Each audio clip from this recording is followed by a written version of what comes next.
বাসন্তী পোলাও বানাবেন, ভাবছেন কিভাবে বানাবো, দলা পেকে যায় নাকি? একদম ভাববেন না। তার জন্য নন্দন কিচেনের রুমা আপনাদের জন্য নিয়ে চলে এসেছে সহজ পদ্ধতিতে বাসন্তী পোলাওয়ের রেসিপি।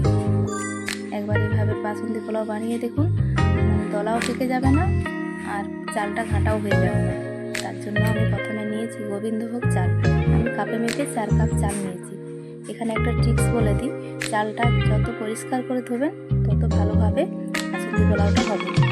যতক্ষণ না সারা জলটা পরিষ্কার হচ্ছে ততক্ষণ চালটা ধুয়ে যাবে, আর খুব আলতো হাতে ধোবেন যেমন না চালটা ভেঙে যায়। আর আপনারা চেষ্টা করবেন গোটা গোটা চাল নেওয়ার, তাহলে বাসন্তী পোলাওটা খুব ভালোভাবে হবে। আমি চালটা ভালো করে ধুয়ে নিয়েছি, 6 বার ধরে ধুয়ে নিয়েছি।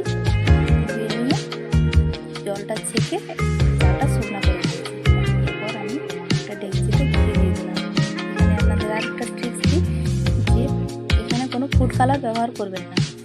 আমি কাঁচা হলুদও ব্যবহার করিনি। আমি ঘিটা গরম করে তার মধ্যে 1 চামচ হলুদ ও 1 চামচ গরম মশলা গুঁড়ো দিয়ে ঘিটা গরম করে নিয়েছি। এরপর হালকা একটু ঠান্ডা করে নেবেন। তারপর যে চালটা ধুয়ে শুকনো করে রেখেছেন, হাতে দিয়ে দেখবেন যেমন ঝরঝরে হয়ে যায় চালটা, সেভাবে চালটা শুকনো করে ওর মধ্যে ঘি গরম ঘি আর ওই হলুদের যে মিশ্রণটা সেটা ভালোভাবে মেখে নেবেন। আর এখানে মাখা হয়ে গেছে, দেখুন কি সুন্দর কালারটা এসছে। বাজারে কোনো ফুড কালার ব্যবহার করতে হবে না, বাড়িতেই খুব ভালোভাবে ফুড কালারের মতনই থেকেও ভালো রঙটা হবে। এরপর আমি নিয়ে নিয়েছি ডেকচিতে একটা ঘি দিয়ে দিয়েছি 50 ml মতন। এরপর কিছু ড্রাই ফ্রুটস নিয়েছি, তার মধ্যে আছে কাজু, কিশমিশ আর সামান্য একটু চারমগজ। এগুলো খুব ভালোভাবে ভেজে নেব, একটু বাদামি করে ভেজে নেবেন। আমার ভাজা হয়ে গেছে, দেখুন এভাবে এসছে রঙটা। এরপর ওই ঘিতেই আমি দিয়ে দিলাম কিছু গোটা গরম মশলা। তার মধ্যে আছে লং, এলাচ, জায়ফল, জয়ত্রী। জায়ফলটা আমি একটু পুড়ে নিয়েছি। দিয়ে দিলাম দুটো গোটা তেজপাতা। ভালোভাবে ভেজে নেবেন, একটু মিষ্টি গন্ধ বের হবে। তারপর দিয়ে দেবেন মেখে রাখা চালটা মিনিট 2-3 ভাজবেন, যেমন একটু কালারটা চেঞ্জ হয়ে যায় ততক্ষণ নেড়ে চেড়ে একটু ভেজে নেবেন, ভালোভাবে ভেজে নেবেন। দেখুন চালটা কি সুন্দর রঙটা এসছে। এরপর এর মধ্যে দিয়ে দিলাম আমি পরিমাণ মতো লবণটা দিয়ে ভালোভাবে আরেকবার মিশিয়ে নেবেন। এখানে বলে রাখি, চ্যানেলে যদি নতুন হন চ্যানেলে সাবস্ক্রাইব করে দেবেন, লাইক কমেন্ট শেয়ার অবশ্যই করবেন। ভিডিওটি যদি ভালো লাগে কমেন্ট অবশ্যই করবেন।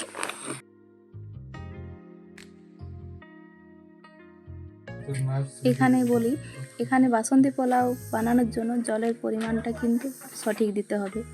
আমি এখানে 4 কাপ বাসন্তী পোলাওয়ের জন্য চাল নিয়েছি। এখানে আমি জল দিচ্ছি 8 কাপ। আপনারা যে পরিমাণ চাল নেবেন তার ডবল জল দেবেন। আমি এখানে 8 কাপ জল লেগেছে। এরপর দিয়ে দিলাম ভেজে রাখা ড্রাই ফ্রুটসগুলো, দিয়ে ভালোভাবে মিশিয়ে 15 মিনিট রান্না করবেন। 15 মিনিটের পরেই এটা তৈরি হয়ে যাবে। দেখুন 15 মিনিট পর আমি ফিরে এসেছি। চালের জল শুকিয়ে গেছে আর চালটা সেদ্ধও হয়ে গেছে। এতক্ষণ আমি চিনি দিইনি। এরপর আমি এখানে চিনি অ্যাড করব।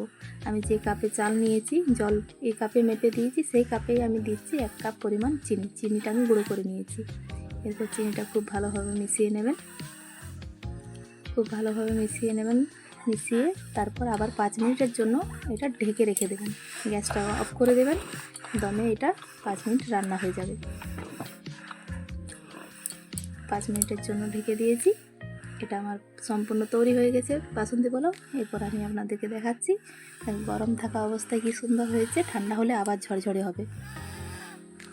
দেখুন কি সুন্দর কালারটা হয়েছে, আর খেতেও অসম্ভব সুন্দর হয়। মিষ্টিটা আপনাদের ব্যালেন্স অনুযায়ী দেবেন। যদি কারো মিষ্টি বেশি পছন্দ হয় আপনারা মিষ্টিটা বাড়িয়ে নেবেন।